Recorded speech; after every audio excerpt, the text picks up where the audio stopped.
அட, எல்லா செல்வமும் தரும் அபிராமி அந்தாதி பாடல்.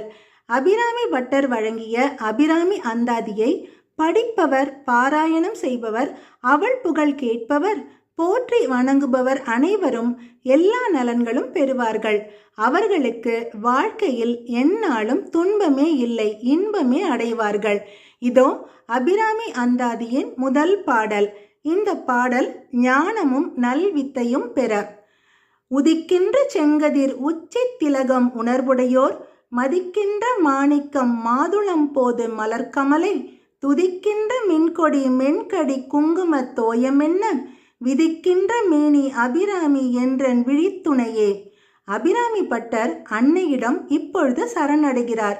வெளியிலிருந்து அன்னையின் கருவறையையும் கர்ப்ப கிரகத்தையும் பார்க்கிறார்.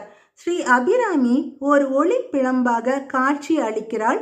அபிராமி பட்டரின் பார்வையில் அது எப்படி இருக்கிறது?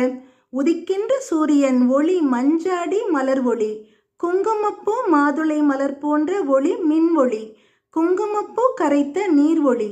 இத்தகைய ஒளி மண்டலத்தை கண்டு குழந்தை போல் திகைத்து அன்னையிடம் சரணாகதி அடைந்து பாடுகிறார். அவளுடைய இருப்பை உணர்த்தும் அடையாளங்களில் குங்கும நறுமணமும் ஒன்று. மிக மெல்லியதாய் வீசும் குங்கும வாசம் அபிராமியின் பிரசன்ன பிரசாதம். ஏனெனில் குங்குமத்தில் குளித்தெழுந்த திருக்கோலம் அவள் கோலம். உதிக்கும் செங்கதிராய் உச்சி திலகமாய் மாணிக்கமாய் மாதுளம் மலராய் குங்கும நறுமணம் வீசும் மின்னல் கொடி போன்ற அபிராம வல்லியே நிலையான துணை என்பதை உணர்த்துகிறார் அபிராமி பட்டர். இந்த பாடலுக்கான பொருள்: ஞானமும் நல்வித்தையும் பெற இந்த பாடல். உதிக்கின்ற செங்கதிரோனும் நெற்றியின் மையத்தில் இடுகின்ற சிந்தூர திலகமும் ஞானம் கைவரப் பெற்றவர்களே மதிக்கின்ற மாணிக்கமும் மாதுளை மலரும் தாமரை மலரில் தோன்றிய இலக்குமி துதி செய்கின்ற மின்னர் கொடியும் மென்மணம் வீசும் குங்கும குழம்பும் ஆகிய அனைத்தையும் போன்றதென்று நூல்கள் யாவும் பாராட்டி கூறும் திருமேனியை கொண்ட அபிராமி அன்னையே எனக்கு மேலான துணையானவள்.